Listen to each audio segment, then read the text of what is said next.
জয়পুরহাটে মাটির স্পর্শ ছাড়াই কোকোডাস্ট পদ্ধতিতে উৎপাদিত হচ্ছে শাক, সবজি, ফল, ফুলসহ বিভিন্ন ফসলের চারা। এই পদ্ধতিতে চারা উৎপাদন করে জেলাসহ বিভিন্ন এলাকায় সাড়া ফেলেছেন জয়পুরহাট উপজেলার আক্কেলপুর গ্রামের কৃষক জিয়াউর রহমান। জানা গেছে, জয়পুরহাট জেলায় এবারের মতো আধুনিক পদ্ধতিতে মাটির ব্যবহার ছাড়াই প্লাস্টিকের ট্রের মধ্যে কোকোডাস্ট ও জৈব সার ব্যবহার করে সবজিসহ ফল, ফুলের বীজ বপন করে চারা উৎপাদন শুরু হয়েছে।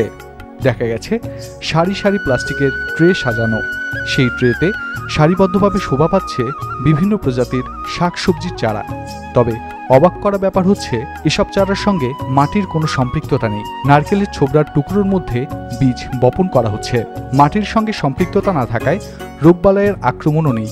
এই পদ্ধতিতে চারা উৎপাদন করে উদ্যোক্তা জিয়াউর রহমান প্রতি বছর আয় করছেন 1.5 থেকে 2 লাখ টাকা। তিনি আরও বলেন, 10,000 প্লাস্টিকের ট্রে সংগ্রহ করি, এতে একসঙ্গে 1 লাখ চারা উৎপাদন করা হয়।